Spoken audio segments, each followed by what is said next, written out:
Welcome. We're so happy to see you here tonight. It's such a great turnout, nice full room. My name is Carrie Villar, and I'm the John and Neville Bryan Associate Director of Museum Collections at the National Trust for Historic Preservation. Almost a year ago now, the National Trust launched its African American Cultural Heritage Action Fund program.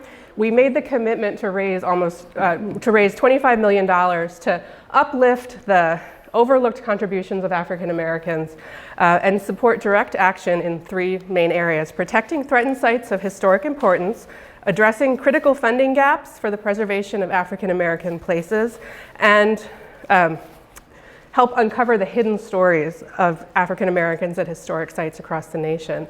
And that's what brings us here tonight. As part of the program, I received a grant to open the doors, the closets, the storage rooms of our historic sites and invite African American writers, artists, and curators into our sites to examine the collection, see what meanings they can find from it, what impressions they get, and develop projects based on their own passions that talk about the collection in a new way from their perspective as African Americans and what they think of African American history and culture, past, present, and future.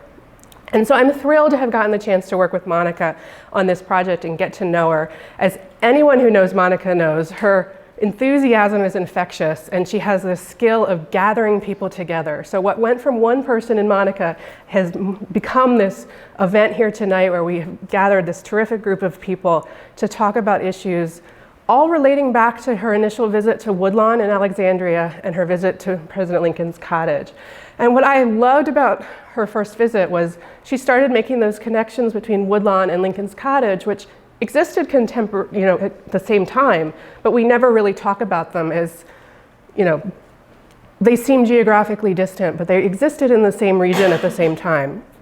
And so this project is based on her first visit into the collection, and I'm thrilled to have you all here tonight. Before I turn it over to Monica, who will be our MC for the rest of the evening, I want to encourage you all to go to savingplaces.org, which is the National Trust website, to learn more about the Action Fund and the projects that we're funding through that, and also to learn more about the trainings and other events that the Trust is sponsoring. So with that, Monica Montgomery Niati, did I do that right? All right, I'll turn it over to you. Thank you. Thank you so much.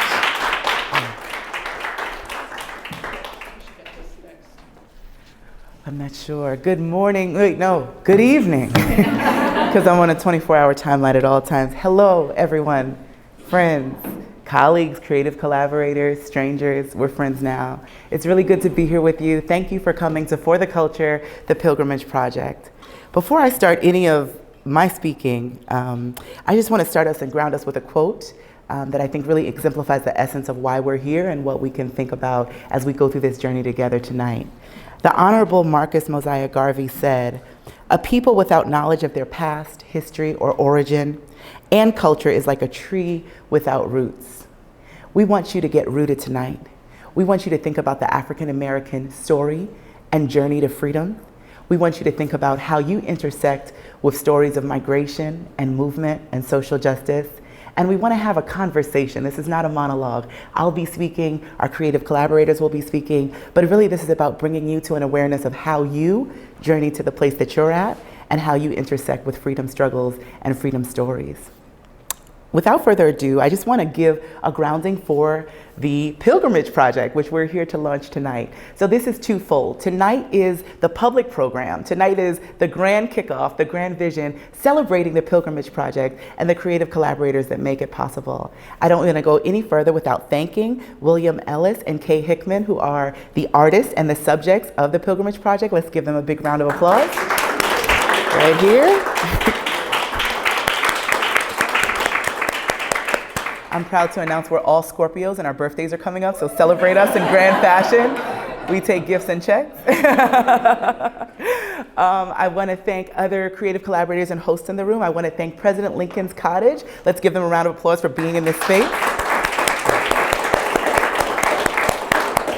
I want to thank the National Trust for Historic Preservation and their entire team, which I think is on this whole row, for all the work they've been doing. And I want to thank the other folks who are here tonight to speak, to dance, to envision with us. Kamau Ware, to New Tom, and thank you to our videographer, Andrew. Clap it up for them.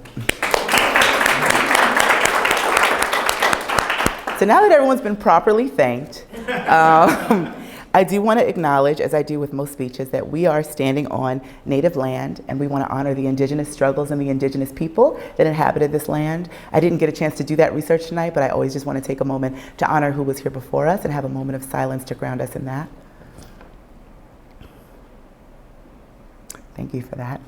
So for the culture, the Pilgrimage Project, this is going to be a community conversation. We're centering Blackness, we're centering freedom seeking, we're centering immigration and resilience and joy in the journey and defiance. We're centering what does it look like to carve out a life after going through extreme oppression and come out the other side, not to say that they're unscathed, but just fierce and focused in that journey. We're looking at Black people who have experienced enslavement and other oppressions and how they literally left those circumstances to find freedom and a new life and a better way forward. And we're looking at the freedom colonies that are going to be explored in the Pilgrimage Project exhibit, which opens Saturday at the Woodlawn Mansion, another National Trust for Historic Preservation site. Those freedom colonies are the Woodlawn Mansion, Weeksville in Brooklyn, and contraband camps, which popped up all around DC as places where formerly enslaved persons and Black people would come to just be together after escaping to freedom. A lot of times we don't think about what it was like for people to get free. We know the freedom struggles and stories of Harriet Tubman and the Underground Railroad, but there were many others that left on their own accord, that went in small groups and large groups seeking freedom in their lives. And how did they find it? How did they journey to it? How did they decide, where will I go now? What will I do now? And so this celebration and this visual dialect of photography, photo, and story celebrates that and that journey to freedom. I want you to think about throughout the course of the night, in your estimation, where are you coming from and how did you get free? And there'll be times when we turn and talk to one another and have those conversations, and then times when we'll listen to others that are amplifying themes of freedom and origin stories and art and social justice and beyond. Who was it that helped you? Who helped your kin? How did you orient? How did you navigate? These are all things that we kind of do effortlessly, but thinking about our ancestors and what that struggle was for them is really how I want us to ground our evening. I want to honor the spirit of freedom and those that travel. I want to honor the spirit of the Negro Green Book, which was a guide by Victor Hugo Green for motorists who were seeking to find places they could travel safely while being Black and not be not be subject to extremism and racial terror and violence. I want to honor the spirit of the Black Star Line. I want to honor the spirit of all the African American scholars and thought leaders that found freedom abroad. Nina Simone, W.E.B. Du Bois, James Baldwin, and so many more that had to leave this land to get free and to stay free. In essence, the Pilgrimage Project is this imaginarium of the roots and the wings of Black freedom in a time of jeopardy, and examining the fierceness and the joy in that journey. This project explores Black life through a lens both historic and modern, thinking about what we went through and what we currently go through. These migration movements, these hopes and dreams of Black people seeking liberation and freedom and a better life started in those days where we were escaping terror racially, and still continue in these days when we're escaping gentrification and low wages and Black lives and all of those things that are kind of still weighing on us, and how we're finding freedom in this journey. This project was inspired by the evocative nature of the family tree that I saw at the Woodlawn Mansion of George Washington's family, as well as just thinking about the privilege of ancestry and the gaps therein. So I want to start with a poem. We commissioned a poet who's local to the area, Sage Morgan Hubbard, who wrote a poem about pursuing freedom. She couldn't make it tonight. Her baby daughter was sick, and so we're sending love and healing vibes her way. But she wrote this amazing poem that I'm going to read in her honor that speaks to the project. Dear friends, we who believe in freedom organize, resist, migrate, and create. We do not rest but liberate. Our legacies live here, in this silence, in meeting houses and safe spaces, across the river from the belly of the beast, the capital with no conscience, in the great compromise of DC, Maryland, and Virginia. Who gets left out? Where is our pursuit of happiness? Let the politicians see that the 4th of July is no celebration for us. We tell stories that need to be shared, but not in words alone. with our everything, with our bodies, our libraries of text. Each slash, each bruise and cut speaks volumes. This is our first day meeting. We greet each other each week in fellowship. Let the light and the spirit speak from within each and every one of us. Give testimony to this injustice. Until we are free, none of us are free. This hunger for freedom is timeless. We were born yearning for more. It's in our roots. This land was never made for enslavement. Our roots grow strong and deep with water and air. The soil is fertile, rich with the blood, sweat, and tears of our ancestors. It's a multilingual knowing. Our branches reach out and up to the North Star. Our skin is solid like bark, brown, dense, and tough. Feel the ridges, see the untold. We have lived through much and our melanin has a mind of its own. We have lived through much and a melanin has a mind of its own. Let those with limited vision try us, those ghostly men who need no white capes to tell us they mean us harm. Those who cannot look us in the eye, who are ashamed of their own hatred and hide behind robes. Evil cannot face our light. There is no benevolent master, for none of us can be owned. We know more, friends. Our knowing goes deep. In Sankofa, looking forward and back, it's migratory from the motherland and native lands. We know that all lands are resilient. We are thick, big-boned, sturdy. We are strong, they say. We know this is what it takes. This is our legacy. For the culture we keep, we step in solidarity. Our only bundles full of hope are tied to our dreams and our children's futures. Our wings are not visible, but ever present. We are the people who fly. Our narratives are close, scribbled in Bibles and codes and symbols, in songs and griots. We share through tales, we journey back to save our kin. Quakers, be with us. Allies who put their body on the line, be with us. There are simple people who want justice, not things. In the fight for emancipation, we escape in settlements. In colonies of Weeksville and Woodlawn and havens along the Anacostia, we know these swamps have secrets entangled in them. We will not be bound no more. The bogs teach us to wade in the waters. We resist separation and degradation. As Frederick Douglass and Harriet Tubman tell us time and time again, freedom knows no state lines. It's a lifelong process. It's communal. It's a journey for us all to grow. This be our pilgrimage project. This be our pilgrimage project. We may not know exactly where our ancestors come from, what Ashanti and Wolof, Moor and Bambara, Yoruba, Igbo, and more tribes from which we came, but we feel them in our clan, in our bones. We have blended and built up each other. Our languages and customs braid together. Like the fields of tobacco, rice, and cotton we have worked, the strains of our cornrows, our family trees be beautiful creations cobbled together. Mixtures of cultures, Cherokee, Chickasaw, Choctaw, Catawba, Creek, Seminole, together we make we. We do not oppress, but strive to make more traditions. Reconnect with those forcibly removed. Reclaiming our humanity is our right.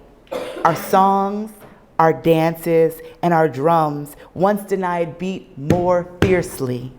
Watch us, hear us, know our power. As we've always been human, not 3/5 of a fraction of anyone. Whole, human, in communion and in community. In silence and screams and celebrations and cries. Whole, human, in communion and in community. In the woods, liberating at night. Buying land and our freedom in the day. We who believe in freedom claim our ancestry with smiles. Our names, our stories, our land, our history. We let our past and presents fly free. Even in times of jeopardy, we choose joy. Let's give thanks for Sage Morgan Hubbard, who wrote this poem.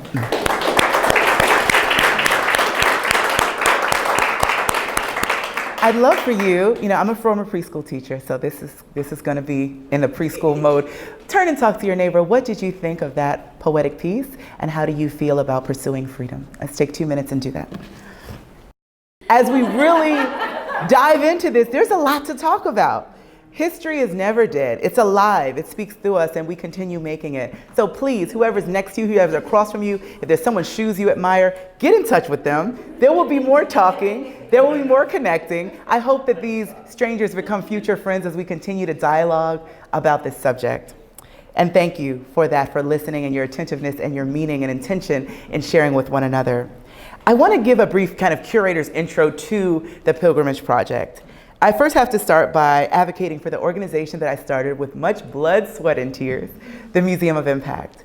We are the world's first mobile social justice museum, interpreting and intersecting art, activism, self, and society.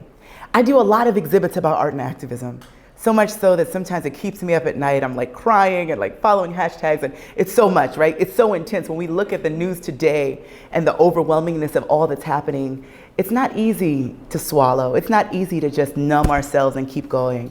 My husband will tell you, shout out to my husband in the audience, I just have to clap it up. He'll tell you how much I stress about these things, about Black lives and families together, and about the environment and all the other issues, and Me Too and everything, right?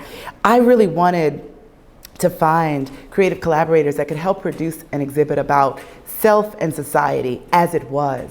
Certainly this moment is important, and current events are weighing heavy on us, but I love the idea of looking back in the past and creating a visual dialect to interpret freedom journeys, migration journeys, and finding oneself on the journey, and looking at how Black people sought out freedom. So this Museum of Impact collaboration is really looking at the self and society angle, and I'm excited about that.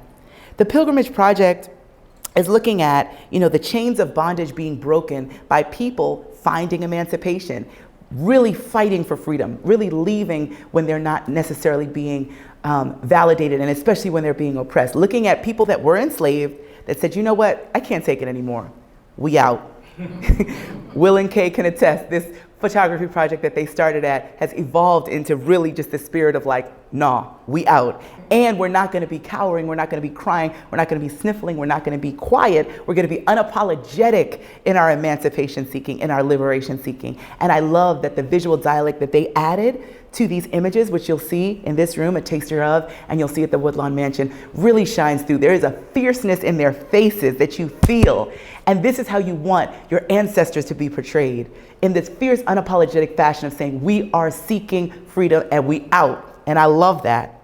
This was inspired by threefold. Thinking of the blood memory of Black people who were seeking freedom in colonies far and wide.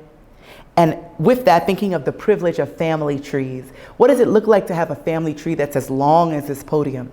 What does it look like to only know 2 generations back of your family?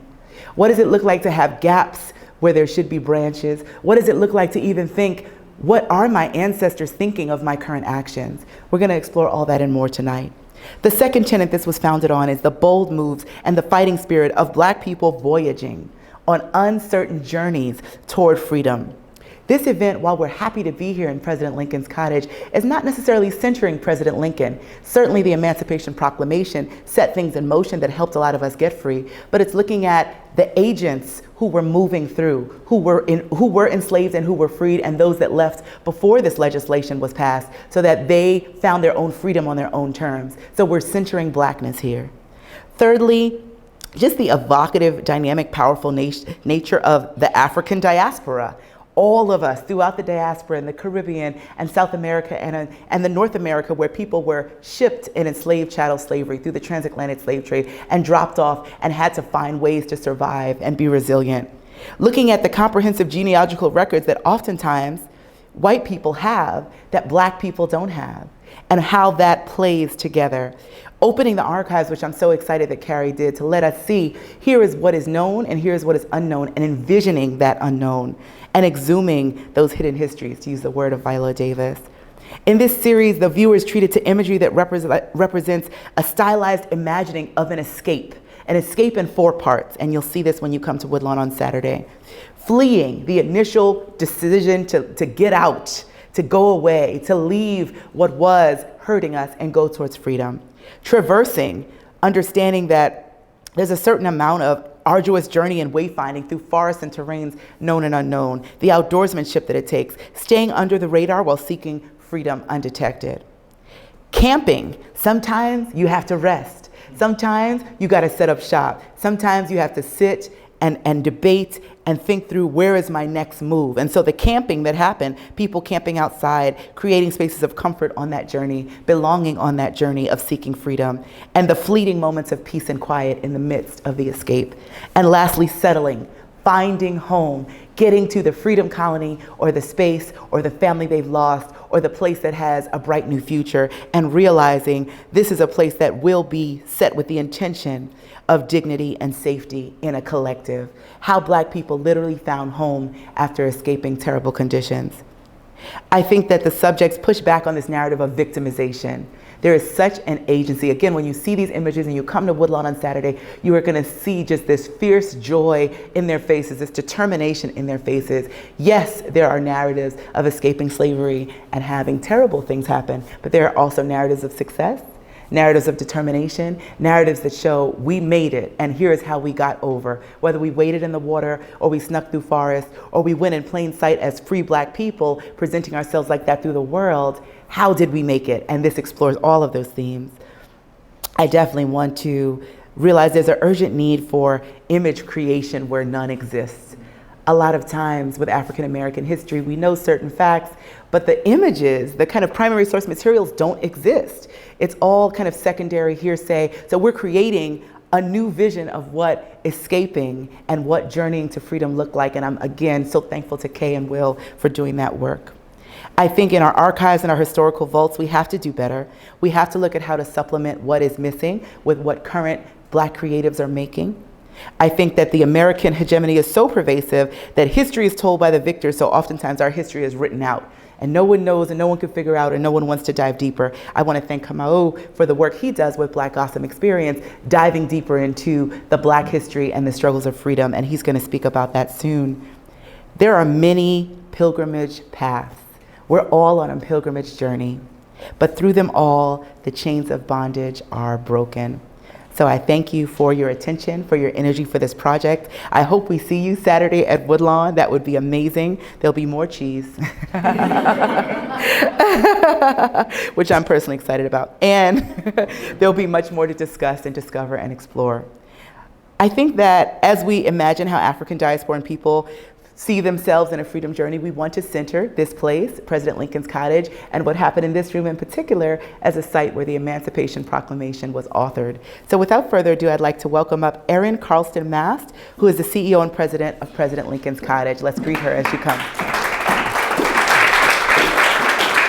We say the cottage is a home for brave ideas. And that was definitely true historically.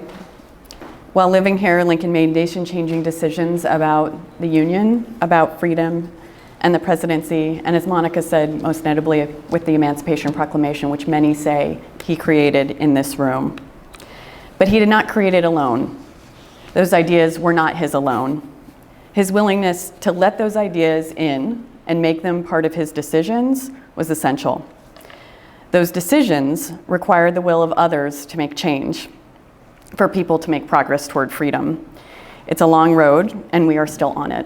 One of my favorite Lincoln quotes is when he says, "The struggle of today is not altogether for today, it is for a vast future also." During the Civil War, the Lincolns moved, they relocated their family from the White House out here to the Soldiers' Home. It's 3 miles away, but that move took a great deal of effort. So you might wonder, why would he do that? Why was that useful for them to move out here? Well, they had suffered the loss of one of their sons, and it was very difficult for Mary Lincoln to be in that space and to have the dissonance of being in mourning for her son and to have everything else that was happening around them at the White House. It was also considered a healthier place out here, a healthier climate. We're up in one of the third highest areas, and there are wonderful breezes that flow up the hillside. And so knowing that, it's tempting to think that the Lincolns were coming here to escape, as a retreat, to get away. But we know that coming here brought Lincoln closer to the war and its human cost. The White House might have been referred to as an iron cage, but life at the Soldiers' Home meant that Lincoln was choosing, as his neighbors, 100 to 200 disabled veterans who lived in the building immediately next door, who had their own struggles. Many of those individuals we know were immigrants, Irish and German immigrants. The third largest group, according to the historical record, was Polish immigrants who lived here. And just 200 yards away from the front door, Lincoln saw the predecessor of Arlington National Cemetery.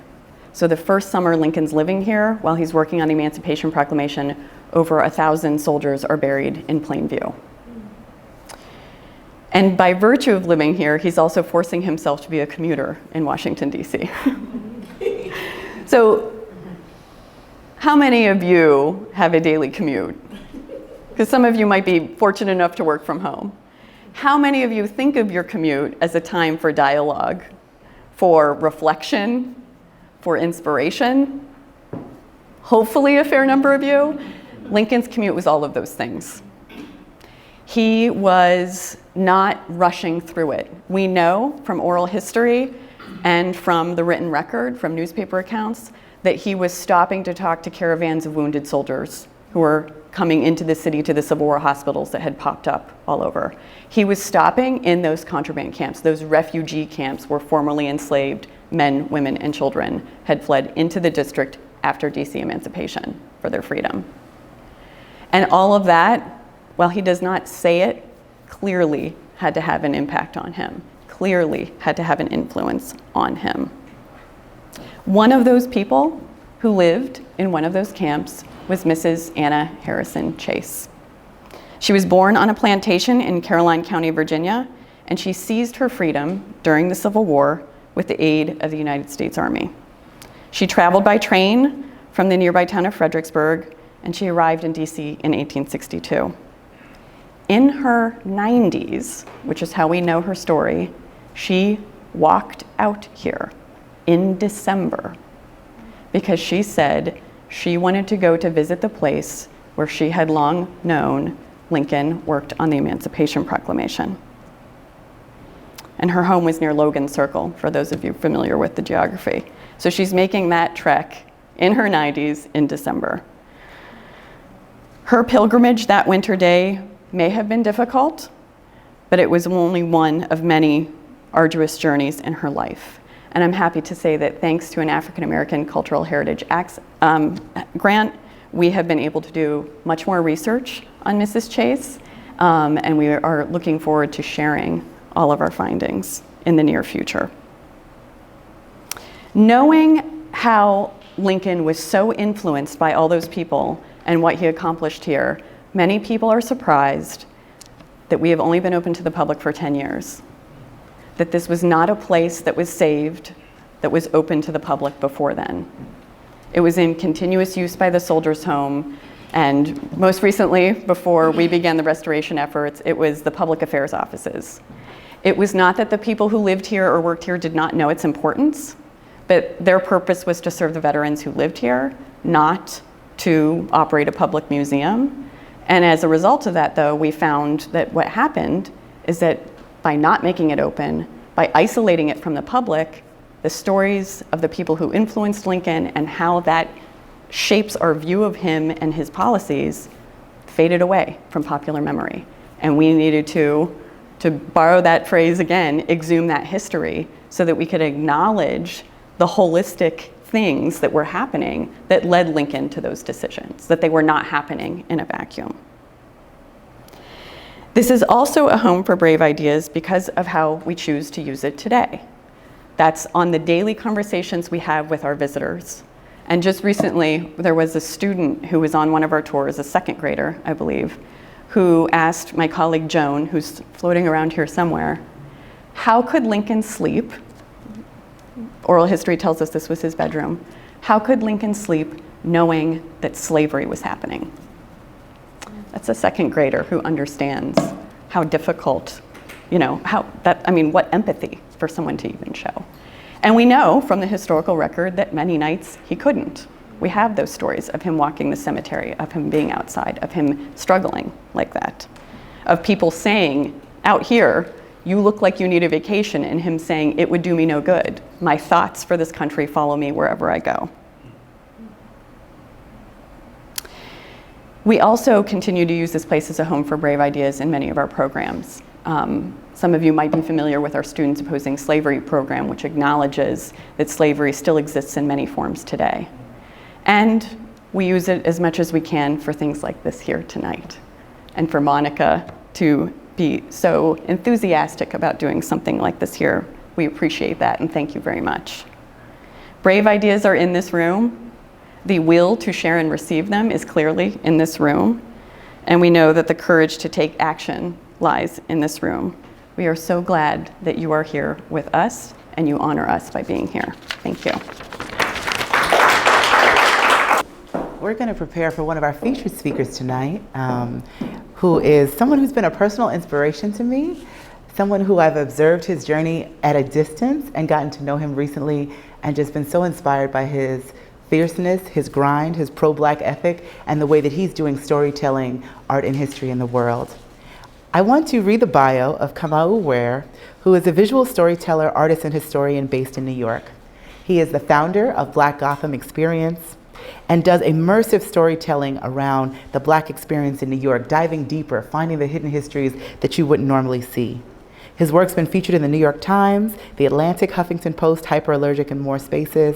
And he just has been a role model as someone who's an independent curator, a creative, and a Black person holding space. Let's welcome up Kamau Ware. So my name is Kamau Ware, born and raised in Pittsburgh, moved to New York City 2006. On my maternal side, family's from Georgia, place that has like one stop sign, half a high school called Americus. And on my father's side, it came from North Carolina. And if you go back in the genealogy records, you'll see that there's people like living side by side, sometimes like 12, 14 people like in the home. I went to college at Greensboro, North Carolina, which is close to High Point. My grandmother's from High Point. But both of my maternal, paternal side of my family came up to Pittsburgh and was like looking for jobs and employment. It wasn't like necessarily like the Great Migration per se, but it was people looking for employment more like in the 60s, 50s, so to speak.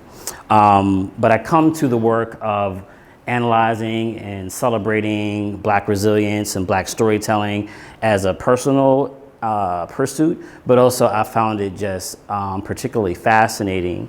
And as a person who likes comic books and anime and cinema, one of the things that I've noticed, whether it's like the Gladiator or Game of Thrones, you always kind of have like these characters that might be enslaved, but somehow find a way to like fight against the master, or somehow to like flip the power dynamic. And I kept looking at these narratives of people who kind of come from the bottom and use their superhuman powers to like get on top or to like persevere. But a lot of times those characters don't look Black, but their stories more or less are exemplified best by the Black experience. And so it didn't really take me much time as a young adolescent to begin to like just be a fan of Black history, not because I was Black myself, but because I liked all types of cultures and histories, but I felt like something about the Black stories was this interesting fishbowl where culture's being made in real time, and they're the ultimate, come up story. I think W. Du Bois is like the most amazing epic we've seen like in like the last 1,000 years is a story of Black people coming up from slavery and pursuing freedom. And so I've been very much connected to those stories. And so I have a lot of fun and excitement, even though I might be talking about something like slavery, because people might think, oh yeah, I've heard about that. That's terrible. What happened to you guys? And it's like, well, yes, of course. But did you see the end of the movie?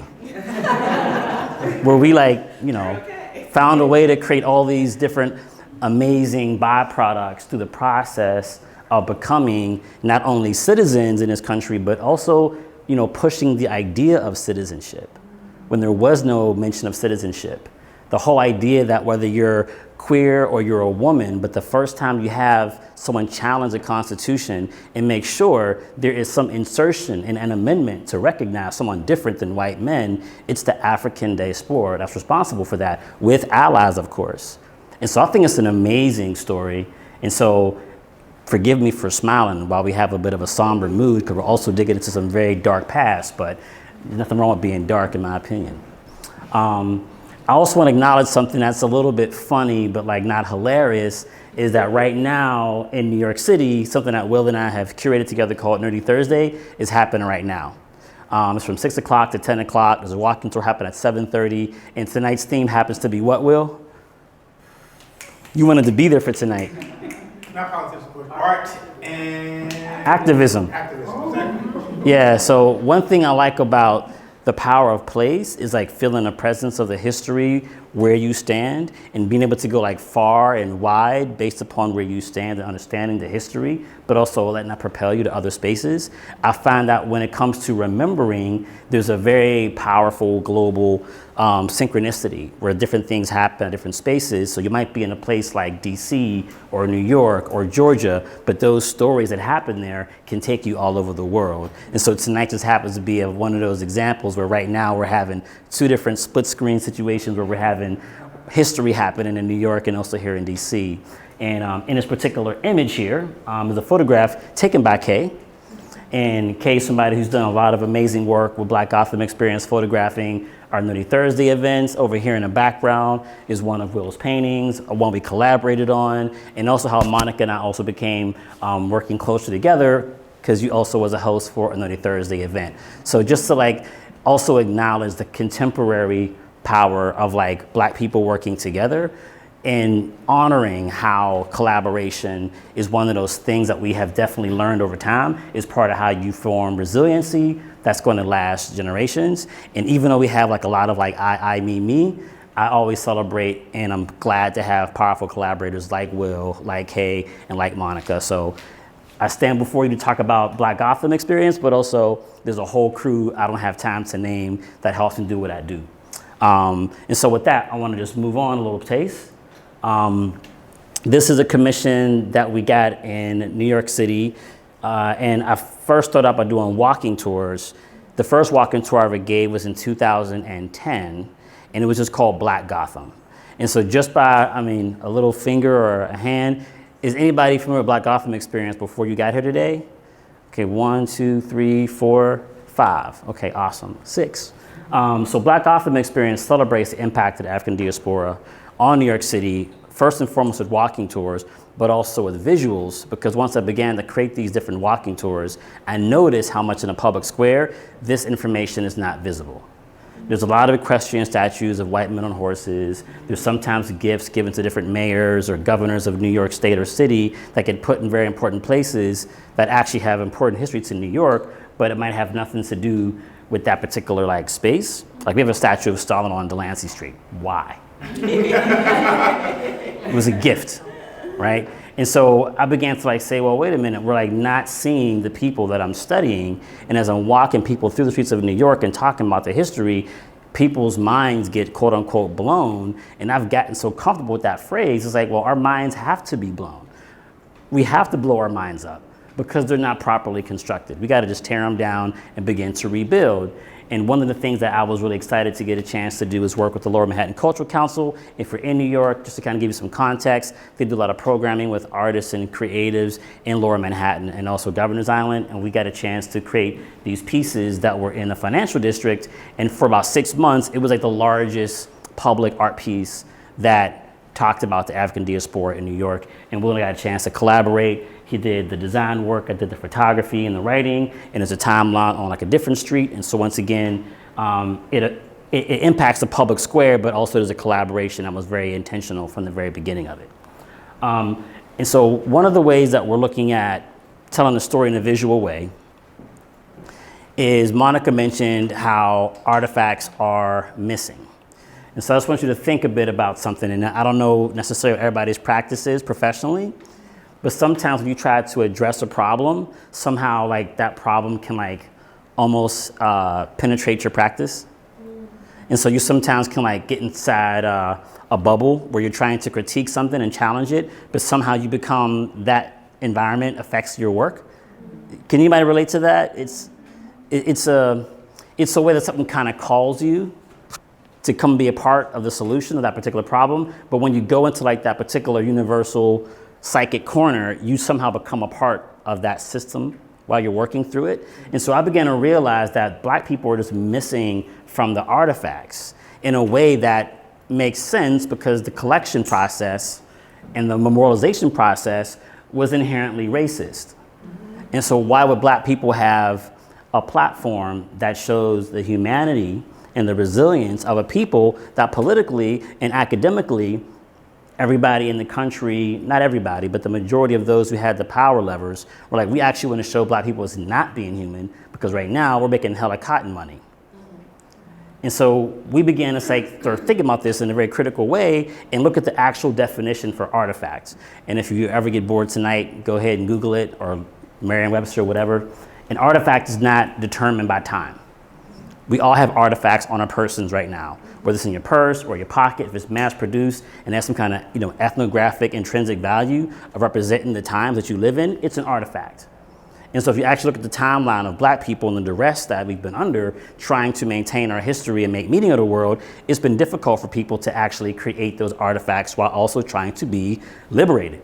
It's like having a Maslow hierarchy of needs before Maslow was even born. Yes, he gets the name recognition, but he didn't start that whole idea. Like, if I don't really have my freedom, I don't have time to sit and be painted, right? And so now we're like, well, let's go ahead and create those artifacts, create these images, and inject this into the conversation so people can finally get a chance to see the kind of stories that we're talking about. And in this image, there's a guy named Domingo who's a real historic figure. He's ungoogleable. You look up Domingo Anthony, you're going to get nothing. You might get some Italian restaurant and some Spanish person. You're not going to get an African from Angola or from the Congo. And this is an image that Will did the illustration of the wolf, and it's my photography, once again, a collaboration. And it's a story about people coming from the Congo and Angola, coming to New Amsterdam, coming to New Netherlands in the very beginning of the story. So once again, I focus on New York City, but New York City is one of those kind of spaces that tell you a global story. So I want to show you some more of the art pieces. This is my friend Sada. She plays a role of an angel named Zomin.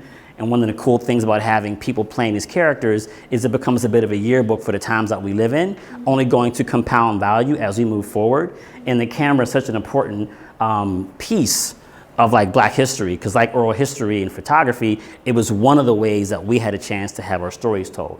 Because prior to the camera, who's the most photographed person in the 19th century? Do we know? Frederick Douglass. He's the selfie king. And he wrote essays about it. And he was proud of the camera. Now we have a camera, the daguerreotype. Anybody who has a couple, pennies can have their image represented, where prior to that, you had to be wealthy to have your image represented, right? And so this is not just vanity. It's whoa, I get a chance to project myself and show who I am. And so as a photographer and an artist first, I'm thinking, is there a way to be in dialogue with that medium?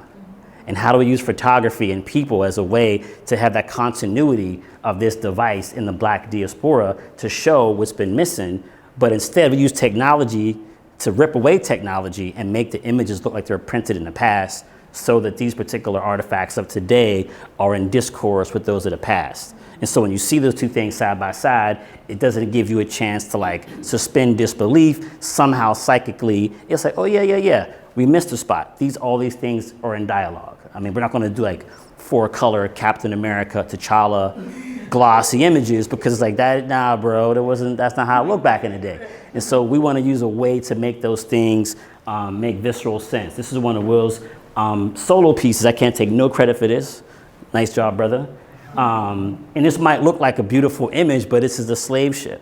But part of what we're looking at doing is taking a form of fantasy and magic and asking yourself, yes, you might have these bodies in chains, but their backstories, their origin stories are liberated and activated through dream and through meditation. And even though you might be chained to a ship for months, what are you thinking about? What are you dreaming about?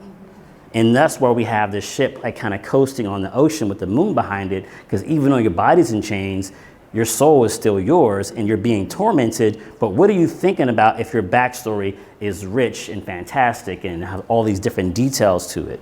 And so we want to begin to animate those things that are intangible as a way of not humanizing them, but humanizing ourselves. humanizing our gaze and looking deeper than what we've been presented with. This is the cover of the graphic novel. This is one of the inside pages. And one of the things that we're also having some fun with is with language, because a lot of the people who we kind of easily historically write off as slaves and like, oh, you know, poor them, might have spoken more languages than you do. They might have been polyglots. They might have been polymaths.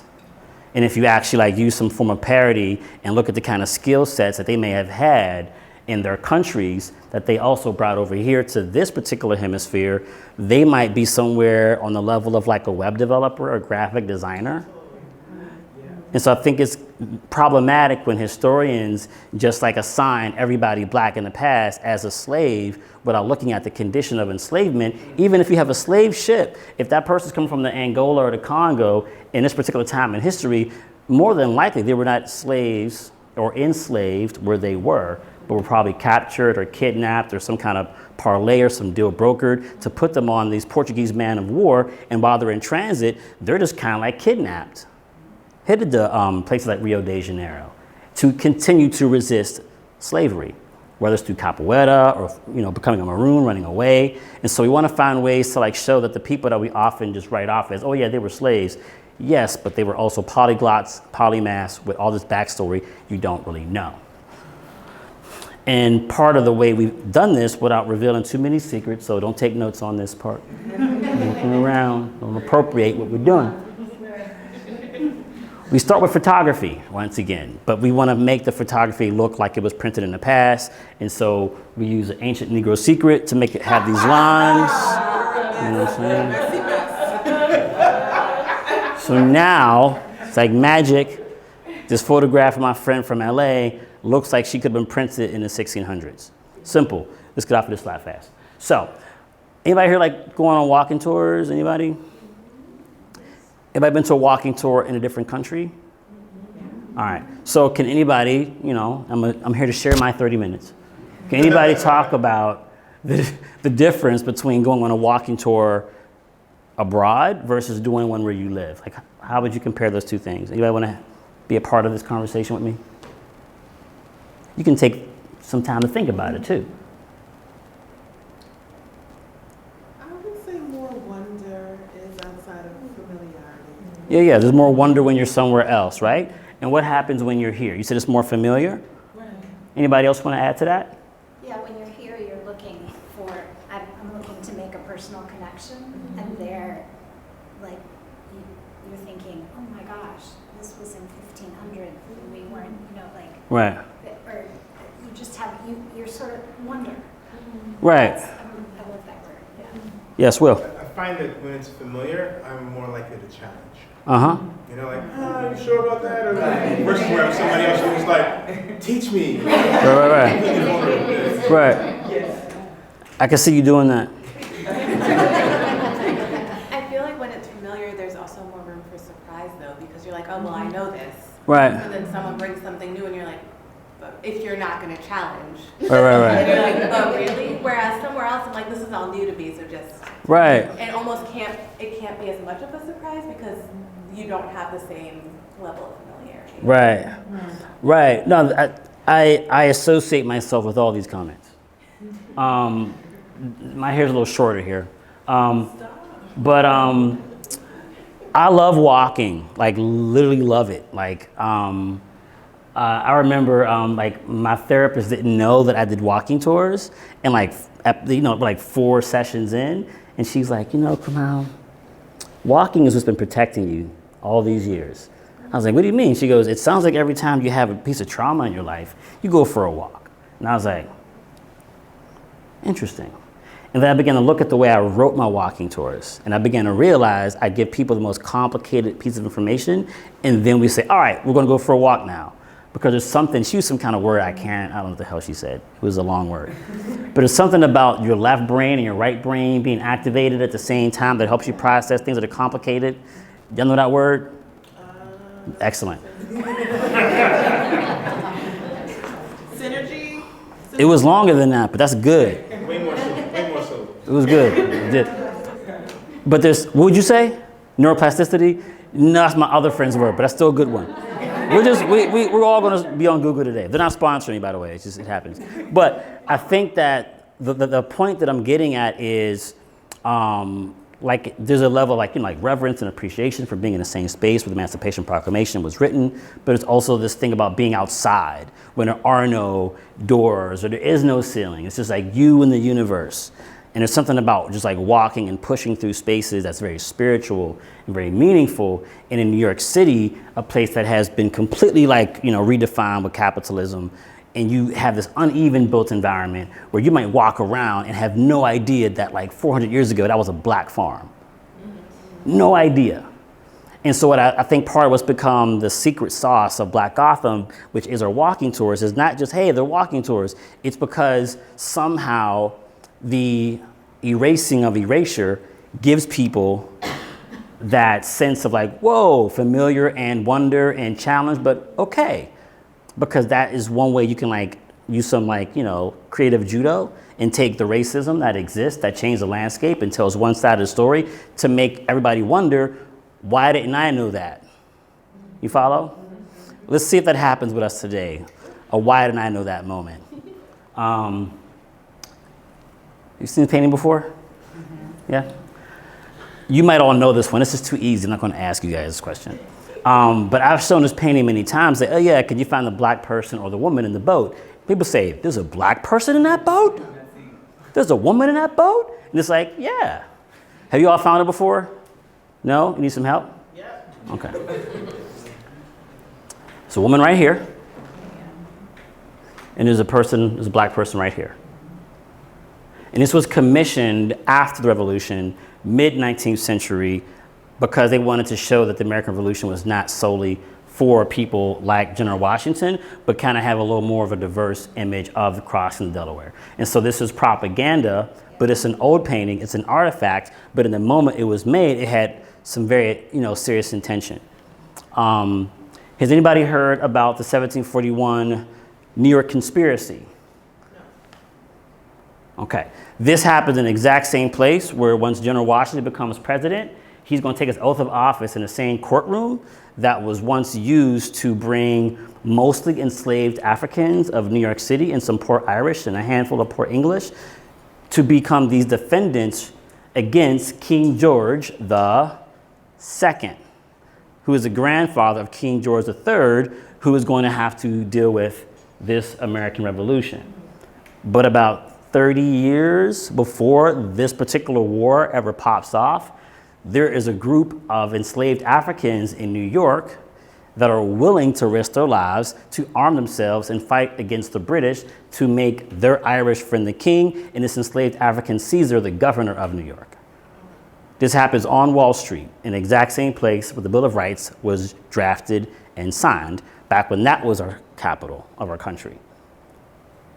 And this is something that's not talked about in the built environment.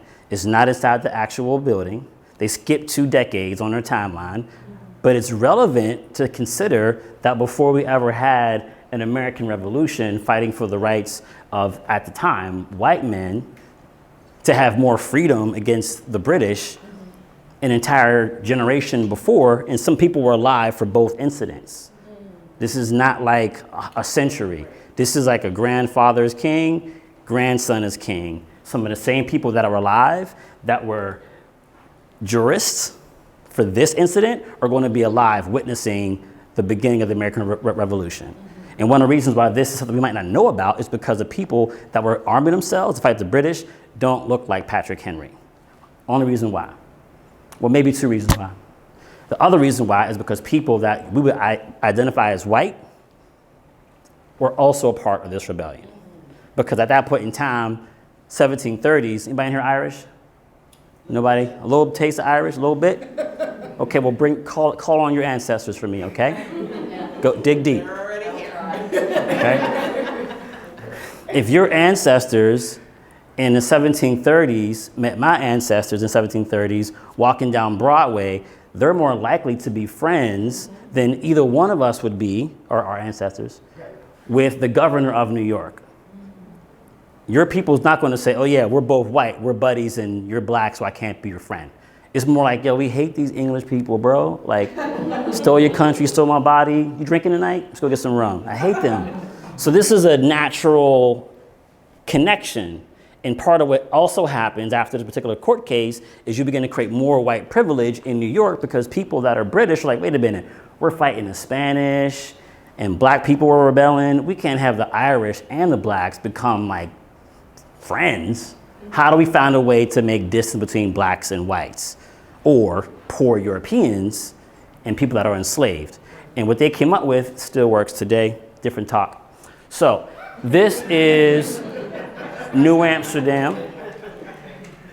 And speaking of things that, people still try nowadays, this right here is the wall that defines Wall Street. This here is Fort Amsterdam. This is Bowling Green. Have you ever heard of New Amsterdam, Netherlands? Is that somewhat familiar? Do you know the difference between the two things? New Amsterdam and New Netherlands? New Netherlands is like the state, New Amsterdam is like the city. And New Amsterdam is created during a time of war. You've ever heard of the 80 Years' War? 80 Years' War is just transforming the entire power structure of Europe because at the time, the Spanish and Portuguese, the Iberian Peninsula, they're all working together, gang. They're like, hegemony across Europe. They don't really get challenged too often. And the Dutch are going to rebel against the Spanish because they're Calvinists versus the Catholic. And they also feel like somehow the king in Spain, who's cousins with the Pope, and the Pope is just saying everywhere Columbus goes, if they're not Christian, that's your land. And then the Calvinists are kind of like, first of all, genocide sucks, and so does slavery. And so you know what? You and your cousin can go to hell. And so there's a whole 80 Years' War that has religious and moral implications, but also economics at the base of it. And so part of the beginning of New Amsterdam, the Netherlands, comes out of a time of war when the Dutch are trying to say, all right, we got Brazil back on lock, the truce is over. How do we find a way to get a foothold in this hemisphere? Because right now, a lot of people are speaking Spanish and Portuguese. We can't have that. We got to get a toehold in this hemisphere. But while they're doing that, as pirates, they're attacking a lot of the Portuguese slave ships and treasure fleets. I'm gonna just speed up because I'm about to be at my 5-minute mark. Point is while this is happening, the Dutch are not slave traders at that point. But they're going to arrest and grab a lot of black bodies from the ocean and not quite sure what to do with them. They bring them back to New Amsterdam and make them company slaves because they don't think it's right to own them. And while they're company slaves, they're actually able to negotiate and parlay for wages, to get married, to baptize their children, and eventually become landowners. And where they became landowners is still a very visible footprint, but it's like now NYU, Gramercy Park, Soho, East Village, IFC, the Blue Note. You understand? And so what you have is this moment in history that is more or less redacted and omitted in the public square. People don't really know about it. But what's even more important, in my personal opinion, is how New Amsterdam goes away. And what happens is that the English who worked with the Dutch during the 80 Years' War, once the war is over and now the Dutch are slave traders and they got the French and the English to get involved with slavery as well, now the English have decided that they want to become ballers like everybody else in Europe who became empires, and they choose to use slavery as their main method to make their money. And this is why we have New York City. And so when you think about people like Abraham Lincoln, Emancipation Proclamation, Civil War, you think North, you think South. What you have to keep in mind is that using North and South as a way to draw a line of morality, of who's right and who's wrong when it comes to black bodies, that is a false choice. I would say something different. It's bull crap. It's just not true. New York City has closer ties to slavery than most places in the South. And the reason why New York City is named New York City is because Charles Stewart, who was a king, and James Stewart, Duke of York, created a slave trading company in the early 1660s, and they wanted to use New York as a commercial hub or a warehouse for their slave trading company. That's why it's named New York after Duke of York, who ran the slave trading company. So New York City is named after a slave trader that have always been a place that makes money off of slavery and off of cotton insurance during the time of our early republic, which is why Abraham Lincoln didn't get voted for in New York City. He was not popular in New York. And part of the reason why there's an Emancipation Proclamation, in my insight, you don't gotta agree with me, my opinion, is because that was a tried and true tactic over time to weaponize black bodies during times when Europeans were fighting each other. It happened during the 80 Years' War. It happened after that. It happened during the American Revolution. There was black soldiers on both sides of the conflict. By the time we get to 1863, this is like, you know, the wheel. And so when you have Abraham Lincoln making this particular move, split screen this. Gettysburg, crazy battle, right? All kind of bodies. Like July 1st through July 3rd, 1863. The next week, you have the draft riots. You ever heard of those? Were they really draft riots if you like study them? What was it? It was a race riot. It was a race riot. People are chasing black orphanages. They were lynching people. And the soldiers from Gettysburg had to come from Pennsylvania. They fought the bloodiest war, the bloodiest battle, the bloodiest battle in the Revolution, and come back to New York. And it takes them, the Union Army, to shut down this race riot that lasted for 3 days. And this is all like in the same trajectory. This is like what, January, Emancipation Proclamation. By the time you get to July, you have this race riot. And we might think, oh yeah, it's in New York, it's a draft riot. Nah, New York has been hella racist for a long time. Trump is not an anomaly. I got 5 minutes, 2 minutes. Am I done? Am I over? You're done. Okay. Take 2 minutes. Thank you.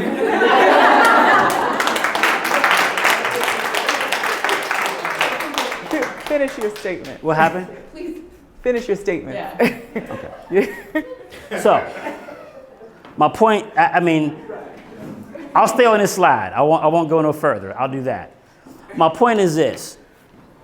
When you're making meaning of the black body and the black experience, we can separate them and say, oh yeah, you know, we have white history, we got black history. We have the Emancipation Proclamation, the American Revolution, and then somehow there's like slaves. Yeah, they existed. That's part of the designed thought pattern by slaveholders to make the people that were human and really like beat the drum to revolution before there was the United States, before there was a New York, before there was a New Amsterdam. You tease out these very important political historic actors who fought for freedom before it was sexy. You take them out of the narrative, and that's not an accidental leap of thought. It is a very planned way for us to not acknowledge the power and the potency of black and brown bodies resisting the Portuguese, the Spanish, the French, the Dutch, and eventually the Americans, because we also got into the same trade. By at that point in time, most Europeans knew was not a long game. And so I just want to just encourage people to like continue to like look, search, and seek, but keep in mind that to erasure is a creative exercise, and artists have an important part of that process. Thank you. Every time I listen, it's a history lesson, right? It's like, wow, like how did you get all that in your brain? So big ups to you for all that you offered, and certainly people should continue to connect with him to learn more about his Walking Towards Black Gotham experience and the memberships that they offer. So I want to do another turn and talk, preschool teacher time. I feel like I really want us to think about family trees. I want to show you this image, which will be featured in the Pilgrimage Project exhibit. And this is an image of the Lewis family tree, correct me if I'm wrong, Callie, which George Washington and his kin, somewhere mixed in here, right? Top, bottom, middle. This is their family tree, right? And this is like a shrunken image. I mean, imagine like every branch, every leaf is a name.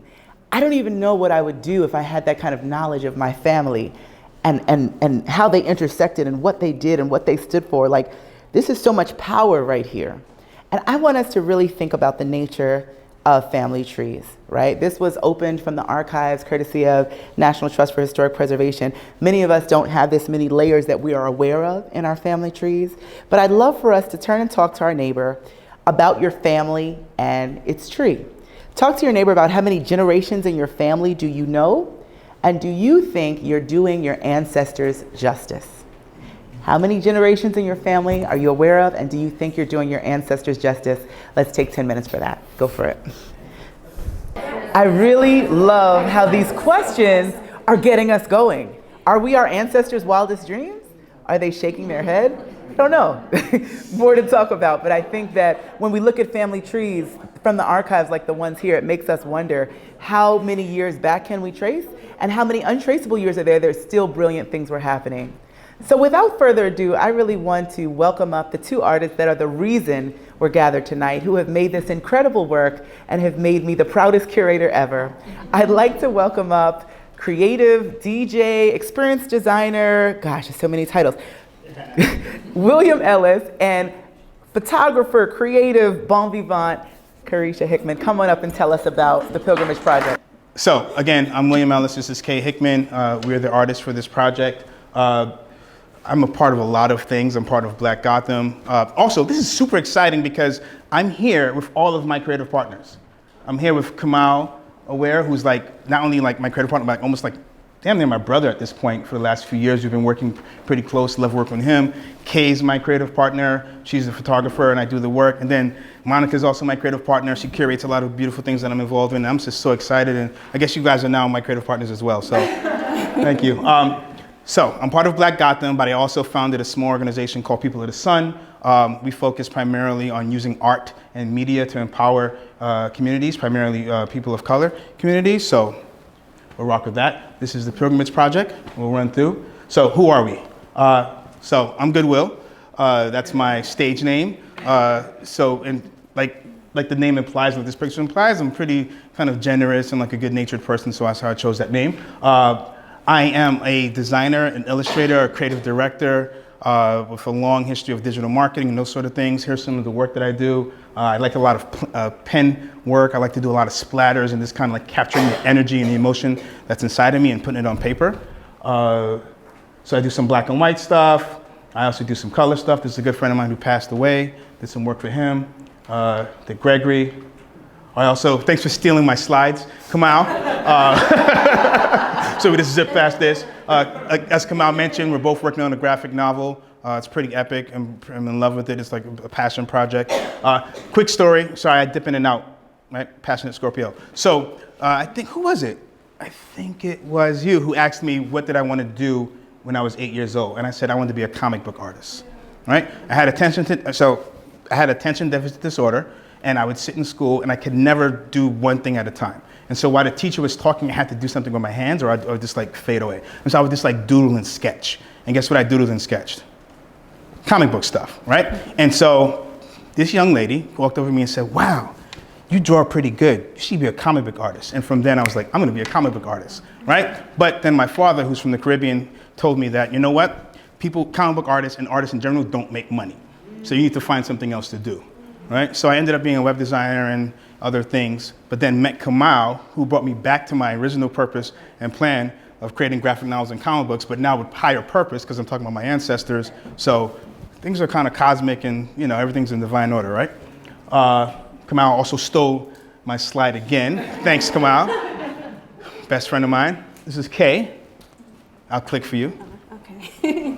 So my name is Kay Hickman. I'm a documentary photographer. I love capturing the energy of New York and its people.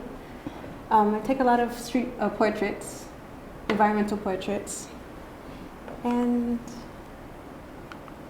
yeah. I love Kay because she has an incredible eye and a really, really pure spirit, as you can tell. And the combination of my crazy illustrations and like splatters mixed with her like really pure, clean, like emotional, humanized photography, this makes like really beautiful outcomes. Actually, same thing with Kamal, his photography. I like working with people. I like just layering my stuff on top of people. It's kind of awesome. But just look at her work. Like you can see, like she captures the humanity in people, especially people of color. It just makes them look like almost like divine, right? So, People of the Sun, a community arts initiative that inspires and empowers people of color around the world using art, media, and experiences. Right? I've also, as I mentioned, one of my creative partners, I work with Monica at Weeksville Heritage Center in Brooklyn. This is a sculpture of mine. It's made out of Cortine steel. It's about 7 feet tall. It's now part of, is it part of their permanent collection? I don't know. It is, but it's there, and thank you for making that happen. I love Monica. I met Monica through a friend. She needed some design help. I jumped in, used some of my design skills. We designed for the, what was the exhibit? in Pursuit of Freedom now. It's a lot of work helping, talking about our people. Very excited about that. There was getting this work up and then seeing people from the community come in and like just kind of identify what they're seeing and being able to ask these questions and dig deeper into their history and to their purpose it made me very emotional. So Monica, thank you for involving me in that project. There's me, there's her. Hi, Monica. So the story is I designed 4 of these sculptures to go in a park in central Brooklyn, but then some vandals knocked 2 of them down. Right around the same time I was working with Monica, I was like, damn, I'm really bummed out about this. They knocked down my sculptures, man. It's just like really sad. I said, hey, I got a place for them. That's how I ended up in Weeksville. Thank you. So also do a lot of work with Kay. Again, this is from a project called Sugar.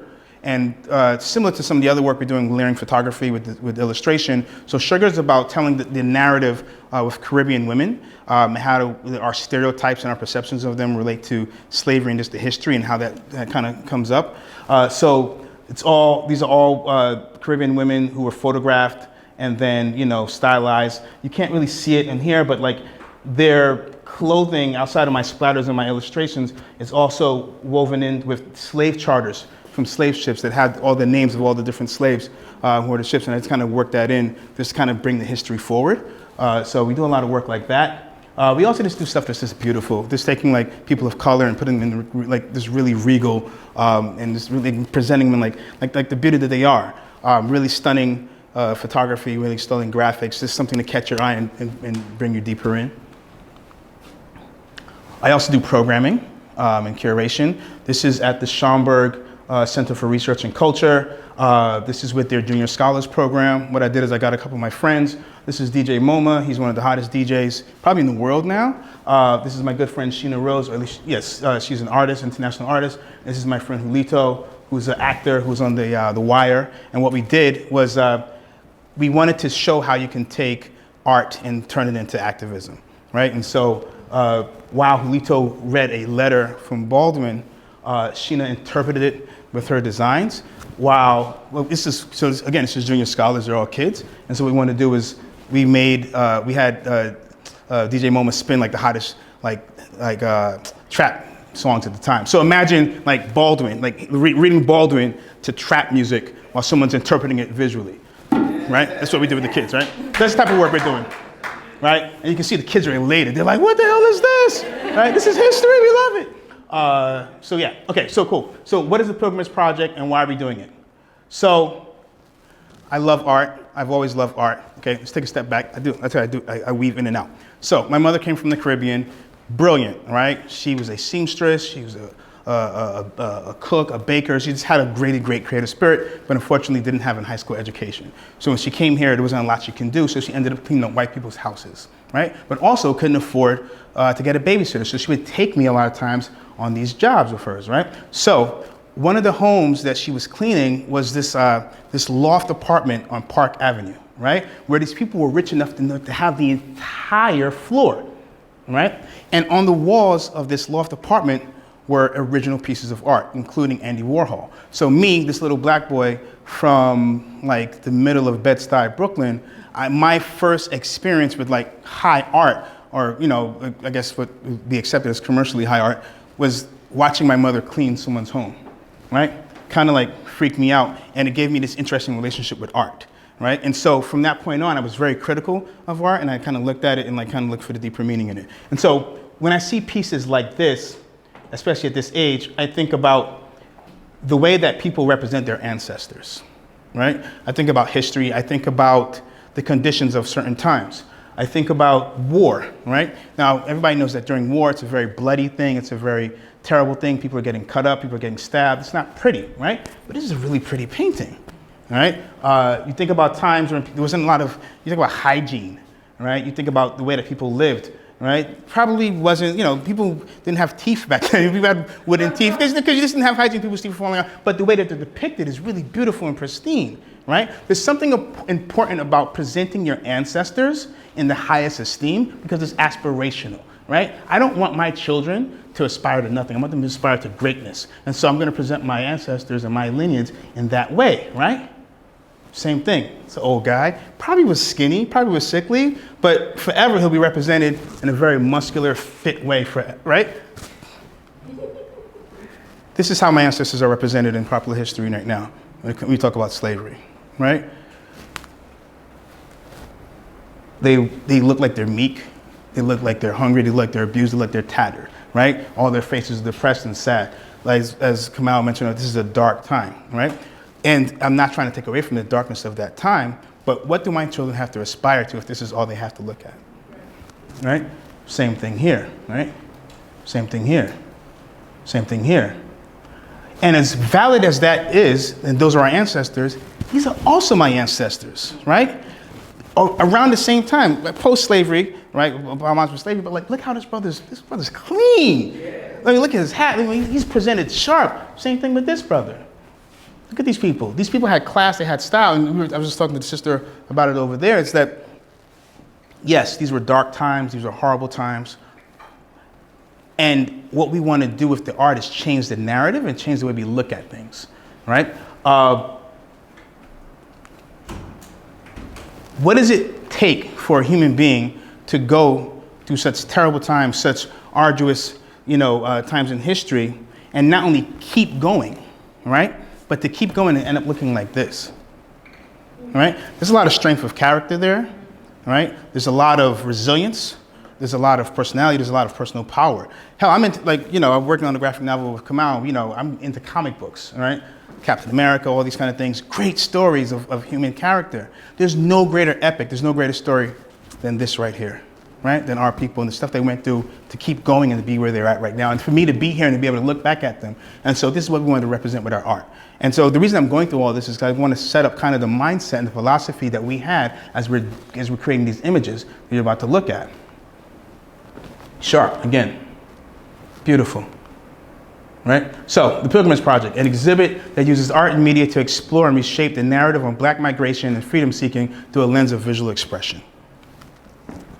Here are some of the kind of goals that we were looking at a high level. 1, we want to use art to view our ancestors in a high regard and sentiment. 2, get people interested in history by making the past familiar. 3, tell stories that shape the narratives with compelling visuals. 4, align our artistic expression with deeper purpose. 5, dismantle and disrupt the conspiracy of forgetting. Because I don't know if it's a formal conspiracy. I don't know if a group of people sat down and said, let's screw with history and make people think it's different. I don't know if it was cognitive or not, but sorry, I'm on the roll. But it happens, right? We're in a place where we forget things, right? We don't know the full story of things, and it impacts us, and often in a negative way. So what we did is we focused on, we took the art and we focused on 3 main paths. And each path contained 4 elements, right? As Monica mentioned, 1, fleeing from whatever situation or condition they were in, right? 2, traversing through landscape in order to get to someplace else. 3, setting up camp because you had to rest while you're moving. And then 4, settling in some place. And so the three main paths of where they settled was 1, the contraband camps, right? Which looked like this. So these are Black people ending up in spaces, building camps where them and their people can settle. Weeksville. There were several free Black safe spaces around the country.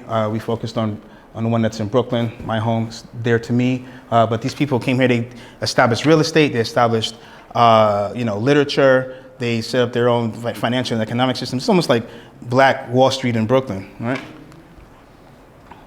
Again, they had their own sports systems, good looking. They had their own agriculture, family structures, their culture. Unfortunately, I wasn't able to find a lot of images around the people of color in Woodlawn, but Monica did share this list with me of people who are at Woodlawn, and it was, you sent me a PDF, which I couldn't cut and paste, and so I had to type all these names one by one, and it was really emotional. It was really emotional for me because these were all people of color, these were all human beings, and to type their names and to see the relationship between some of these people, because you can see their last names and understand these were families and people, and sometimes we what we do is like, you know, when things are unfamiliar to us, we kind of like simplify it, right? So for instance, there might be, let's say a tsunami that happens in another part of the country and you hear like 10,000 people die, you're like, oh, that's sad, right? But you don't think about this, like as much as you have history and dreams and fears and in life, there's 10 million lives that ended, right? And that's deep, right? You do the same thing with history. You say there were slaves, right? There are people who had a tough time or whatever it is. But no, these were actual human beings, each of them with their own history, their own stories, their own dreams, their own passions, their own fears, human beings. And so typing this out, Monica, I started crying. I was like, whoa, this really got to me. Okay, so what do we do and how do we do it? So my background is, I have a studio background, so I kind of chunk things out in a very mechanical way. So the process and methodology was one, we conceptualized, we then planned, we prepared, we shot, we did photo shoots, we selected the photos we thought were the right ones to tell the story. We did a lot of editing and treatments of the images, which you'll see. We did a lot of design, which you'll also see, kind of just putting them into the right places. Production, had to get them printed. Sorry, there's a typo there, but engagement. So the stuff we're doing here, we're gonna go on, obviously on tours and engage people to bring, because it's one thing to do the art, but then now it's like, how do you get people engaged in it? How do you get people to look at it? How do you get people to talk about it? Installations, which we're gonna be installing tomorrow. Please come on Saturday and check out the art. Analyzing the effects and how it impacts people.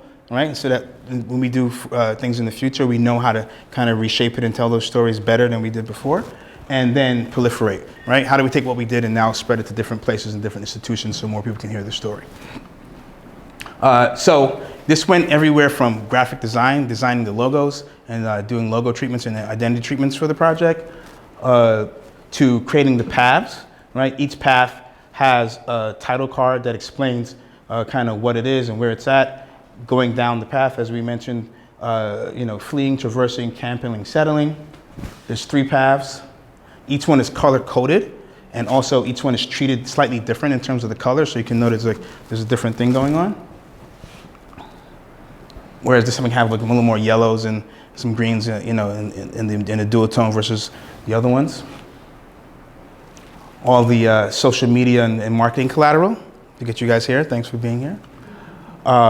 And then, some of the presentation and signage collateral that you'll see around. So, and then the original photography, which is really important because, thank you, Kay, who's our director of photography, having a really great eye and a great vision for how to create these things, and then taking them from their full color and deciding, like Kamal mentioned, like, how do we make these things look like they're appropriate for the time that we're talking about, right? What treatments do we want to give them? How do we want to crop them and present them in a way so that people feel like, oh, this is history, not just, some pretty photos and some pretty art. Okay, I zoomed through my minutes. Thank you, everybody, for listening. I hope you like it. I hope you come out this weekend to check it out. And I hope you think deeply about what I'm saying in terms of like, how do we present our ancestors? How do different people present their ancestors, and what access and abilities do they have to do that? Right, from not only from a creative standpoint, but then also, sometimes we have people who are doing really great work and they'll create things, but then they don't have the ability to get it out for people to hear it or see it. And so what are we doing in order to, not just for our own stories, how do we support and encourage and empower people to tell their stories on a broader base as well? Thank you. Well, as we bring this evening to a close, it wouldn't be right if we didn't infuse an element of the performing arts. I have another dear creative friend here with us who is going to do an interpretive dance piece channeled by the Pilgrimage Project. Tanu Tom is a dancer, a comedian, an actor, and a general bon vivant for the arts. She has a company called The Artist Mommy Life, which seeks to connect parents with their creative practice and helping them find balance in that journey. And Tanu is going to perform for us tonight a piece that she originally commissioned in a different way, but that she's now channeling into this search for freedom and this pilgrimage. I'll ask Tanu to step forward and for us to get her music ready. Let's clap it up for Tanu. So this is not what you thought it was going to be. We're using Soundscape, and you are going to do the only thing we can do during this time, which is to breathe and stomp and clap. All right? So, I call this soundscape, and we're gonna start the soundscape, and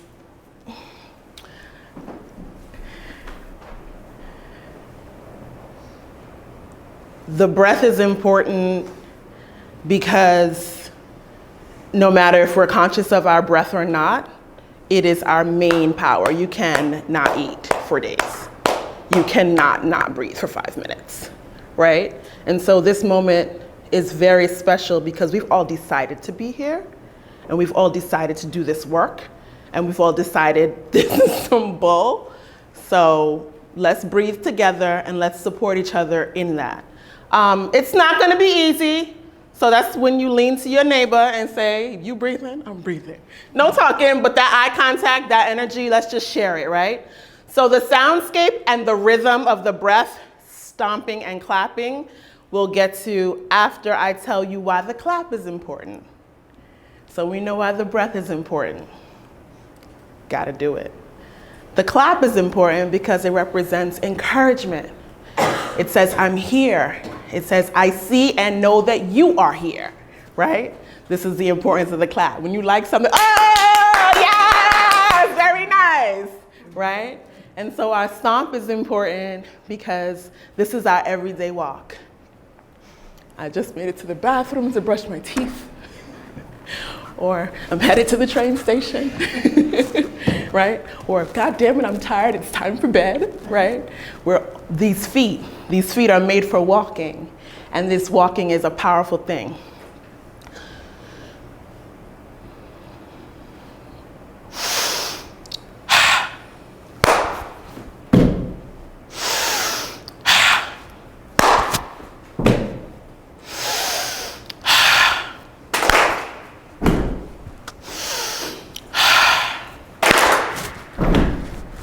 Don't try now, hold on.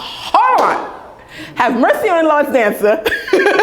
Don't go get faster on me like my kindergarten students. They're like, oh yeah, Misty. Just take it easy, take it light. Feel each other, right? And we're gonna start the soundscape, and then like, I'm gonna be like, yeah, shorty, go. And then you're gonna click on the music. I guess I'm a professional, so I know how to take this off. So we're gonna start.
I just want to give another, just spread love, solidarity, huge hand clap for all the creative collaborators, sponsors, and hosts for the Pilgrimage Project. Again, thank you all.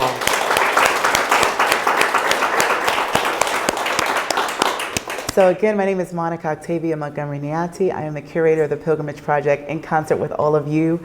Please find out more about the project at museumofimpact.org/pilgrimage, museumofimpact.org/pilgrimage. I'm going to ask Carrie to come back up as we give our final sentiments, but I have one more question. You're going to take this one on the road with you as you get your last drink of wine and last bit of cheese. We're going to think about this as we stay friends and stay connected. What is your pilgrimage? What mode are you in? Are you fleeing? Are you traversing? Are you camping? And are you settling? What is your pilgrimage and what mode are you in? Fleeing, traversing, camping, or settling? We hope to see you Saturday at Woodlawn Mansion in Alexandria, Virginia. 1 to 3 is the opening. And we want to thank you once again. Carrie, come take us out.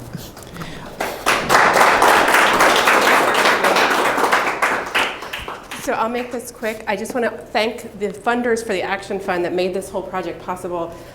We have a diverse number of funders, but the JPB Foundation is one of the major funders for this project. And can we please all give it up for Monica? I mean, she is the perfect time at all. And we hope we do see you at Woodlawn on Saturday. The exhibit will be up through December. If you can't make it on Saturday, please come check it out some other time.